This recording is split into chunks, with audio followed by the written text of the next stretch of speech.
Ahoj. Keďže nastal melancholický podzim, tak som si pre vás nachystala knižku, ktorá nie je síce veľmi veselá, ale je o to viac plná emócií a silného príbehu. To knižkou je Lovec drakov od autora afgánskeho pôvodu Khaleda Hosseiniho. Lovec drakov začína ako príbeh dvoch kamarátov v 70. rokoch v afgánskej monarchii.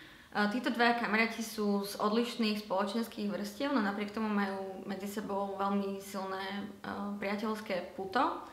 Až do chvíle, kedy nastane vlastne zlomový moment v príbehu, kedy sa niečo s týmto priateľstvom stane a ovplyvní to zásadne vlastne celý vývoj príbehu. Táto kniha okrem toho, že hovorí o láske, o priateľstve, o rodine, tak zároveň dáva zaujímavý pohľad na históriu a kultúru Afganistanu.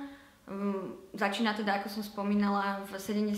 rokoch, čo boli akoby časy ešte afgánskej monarchie. Ďalej prechádza cez príchod sovietských vojsk až po nastolenie režimu Talibanu. Takže pokiaľ vás zaujíma aj táto téma, aj k nej sa v knihe dostanete. Zároveň sa táto kniha úžasne ľahko a rýchlo číta a mne osobne sa mi pri nej stalo to, čo sa mi stáva zriedka pri čítaní kníh, že mi pri nej vyhrkla slza a nie jedna. Takže pokiaľ hľadáte knihu, ktorá vás chytí za srdce, tak táto sa o to minimálne pokusí. A určite je to skvelá voľba na takéto melancholické podzimní večery. Vrelo odporúčam.